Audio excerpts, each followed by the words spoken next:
안녕하세요. 오늘의 코인 김도연입니다. 어제부터 폭락한 시세에 놀란 분들 많으실 텐데요. 자세한 분석, 이 시각 국내 주요 암호화폐 가격 시황 살펴본 후에 전문가님께 얘기 듣도록 하겠습니다. 10월 12일 오전 9시 기준입니다. 시장 상황 안 좋은 모습입니다. 비트코인이 3.69% 하락해 720만 원 선 무너진 모습이고요. 이더리움이 13.39% 떨어져 22만 1,800원에 거래되고 있습니다.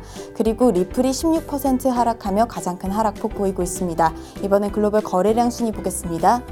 거래량은 증가했습니다. 총 거래량 18조 3,347억 원으로 5조 원가량 오른 모습입니다.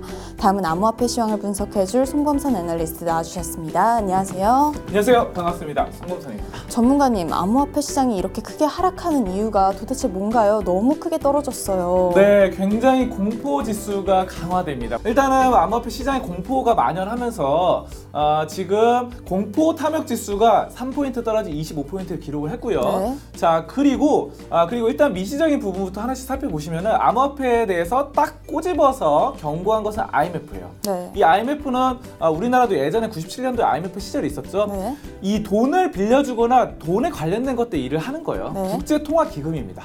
자, 근데 돈에 관해서 뭔가 문제가 생기면 거기에 개입을 하고 뭔가 상관을 하게 되는데, 여기에서 이제 암호화폐도 돈과 관련된 일이니까 네. 암호화폐가 지금 빠른 성장이 국제 금융 체제에 뭔가 악영향을 미친다. 네. 이렇게 말을 했어요. 자, 그래서 이 IMF 자체가 워낙에 영향력이 있다 보니까 크게 흔들리면서 하락을 한 것으로 나타나고요.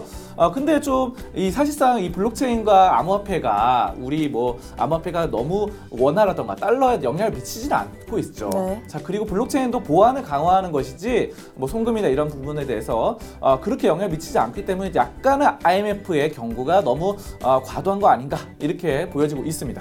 네, 그리고 코스피 지수도 하락하고 암호화폐 시장 같이 하락하고 있는데 미국 금리랑 연관성이 있다고요? 네, 그렇죠. 사실상 거시적인 측면 보시면은 어제가 검은 목요일이었어요. 네. 그래서 대공황까지는 아니더라도 네.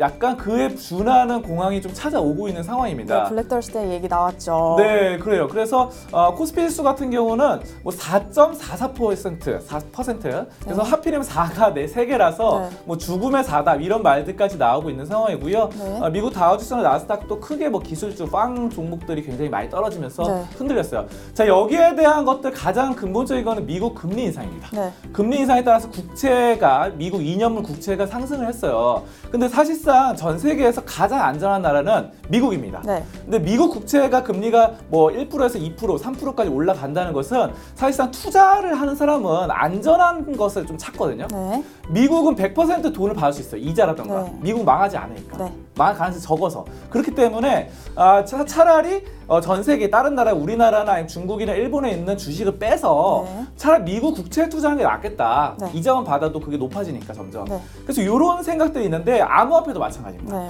암호화폐 굉장히 변동성이 심하고 공포지수도 심하잖아요. 네. 자, 그런 것처럼 차라리 암호화폐가 이렇게 위험한 거면은 돈을 빼가지고, 전 세계 투자에 돈을 빼가지고 미국 국채 투자하는 게 낫겠다. 네. 금리 많이 받으니까, 이자 많이 받으니까. 이런 심리가 좀 반영된다 보시면 되겠고요.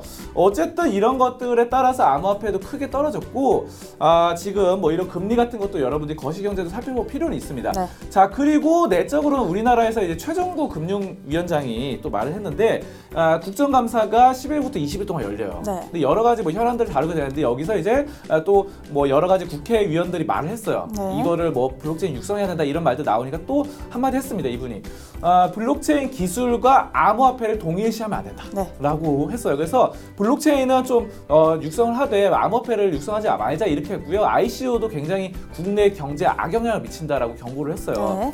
자, 그래서 사실상 이런 부분들이 정부의 이런 입장이기 때문에 국내적으로도 좀 악영향을 미쳤다, 이렇게 보시면 되겠습니다. 네. 자, 그럼 차트 보면서 얘기 나눠보도록 하겠습니다.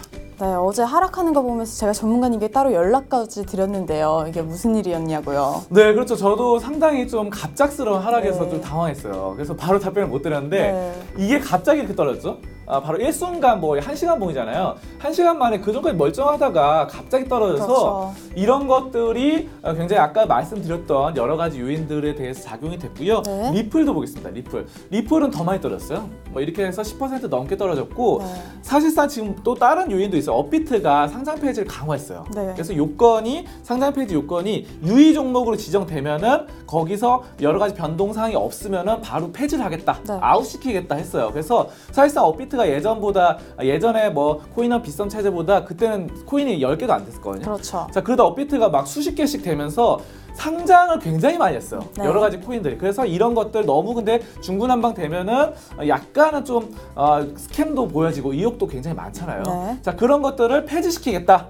폐지 요건을 강화하면서 이 사실 비트코인 리플 정도는 폐지 안 됩니다. 네. 워낙 자리를 잘 잡았기 때문에. 네. 자, 근데 알트코인들은 지금 폐지에 대한 가능성이 높아졌거든요. 상장만 하면 끝이 아니에요. 그 뒤로 그렇죠. 뭐 메인넷이라든가 플랫폼 이런 것들을 잘 해야 돼요. 잘 이끌어 네. 나가야 돼서 이런 것들에 대해서 안 되는 것들은 폐지입니다. 그래서 지금 사실상 어제 MI 지수, 이거는 비트코인 포함한 지수는 6%에서 7% 떨어졌는데 AI 지수, 알트코인 지수는 10% 이상 떨어지면서 알트코인 약세가 이어졌고요. 네. 또 업비트가 상장 요건도 강화했어요. 네. 자, 그래서 이런 것들이 좀 단기적으로는 이렇게 알트코인이 약세로 이어지지만 장기적으로는 투명성 강화라는 점에서 봤을 때는 좀 좋게 되지 않을까, 이런 네. 점도 여러 가지 이중적으로 말씀드리도록 하겠습니다. 네. 여기까지 암호화폐 종합 분석 시간이었습니다. 네, 오늘도 좋은 소식 고맙습니다.